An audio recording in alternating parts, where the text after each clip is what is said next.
Oh my God, mga idol. Sa wakas mga idol, una sa kasaysayan, isang PNP chief sinibak sa pisto pagkatapos manungkulan ng 3 buwan. Kauna-unahan yan mga idol sa kasaysayan ng Pilipinas na yung PNP chief ay sinibak o tinanggal sa kanyang pisto. Si Turi pa lang mga idol ang kauna-unahang PNP chief na sinibak.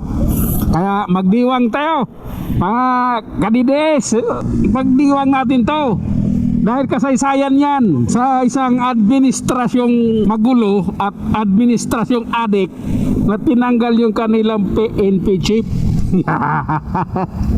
Dapat 2027 pa ata yan magre-retero pero ang bilis naman, 3 buwan lang sa serbesyo na maalam na kaagad. Kauna-unahan yan mga idol tandaan natin yan, first in the history PNP chief sinibak sa pisto. Bakit? Ay ikaw ba naman interview, sasabihin mo na pag ang adik walang pangit na, walang pugi na adik, lahat pangit. Ikaw ba naman walang gwapong adik, lahat pangit. Pero tinamaan yung nandun sa palasyo, yung mag-asawang adik, puta, tinamaan yun. Siyempre sasama loob, putangin na tong aso ko, bakit tinitira ko, diba? Ako naglagay sa'yo dyan, tapos sasabihin mo pag ang adik pangit. Ano yun? Ayun, na maalam yung isang PNP chief. Ikaw ba naman pagsalitaan mo ng ganyan yung boss mo? Hindi maganda yun.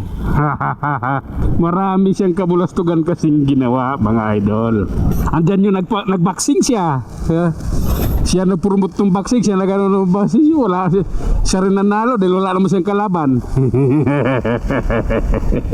Kalokohan mo talaga, Tore. Ikaw yung PNP chief na nakakadiri sa mata ng tao. Paano yan ngayon? Paano na yan? Yung mga kaso mo, yung kinaso sa'yo ng Kingdom of Jesus Christ, ng QGC, at ang kaso mo galing sa mga Duterte. Yari ka na ngayon dahil yung mga kaso mo na yan patuloy na buhay yan, at yan ay pagbabayaran mo. Yung mga sinira mong tao, marami kang sinirang tao, marami kang ginagong tao, yan ay pagbabayaran mo sa tamang panahon. At yan ay nakakatakot dahil ikaw ngayon ay isa na ring mababang ranggo ng pulis. Ibig sabihin isa kang walang kwentang pulis na ngayon. Pagkatapos mong maghari-harian sa QGC, pagkatapos mong tarantaduhin yung mga taga QGC, at pagkatapos mong tarantaduhin yung mga Duterte, ngayon na ang tamang oras. Maghintay ka lang at ikaw ay nasampulan na. Hindi kung ang bilis mong umakyat, ang bilis mong tumaas ng ranggo, mananatili ka doon. Ganun. Kung ano mabilis sa pag-angat mo, ganun din ang bilis sa pagbagsak mo. Kaya kami natutuwa dahil first in the history PNP chief sinibak sa kanyang pwesto. Dinimot. At yung kanyang dinimot noon, yun ang nagiging PNP chief ngayon. Tangina mo, Tore, nakakahiya ka, putang ina mo ka talaga. Akalain mo pagkagising ko, nakita pagbukas ko ng cellphone, nakita ko yung post, si Tore sinibak sa pwesto. Putang ina, sabi ba't sinibak?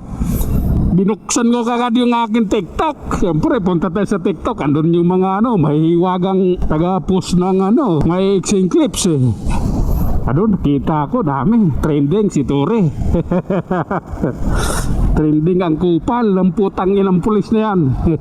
Ngayon masaya na kami mga Duterte supporters, talagang mga DDS vlogger, masaya kami sa nangyari sa iyo dahil pinatikim sa iyo yung mataas na pwesto bilang isang PNP chief at pinabagsak ka rin. Ikaw ang dahilan kung bakit ka umangat sa mga katarantaduhan mo, ikaw rin ang dahilan kung bakit ka bumagsak. Yun lang mga idol, hanggang sa muli, maraming salamat.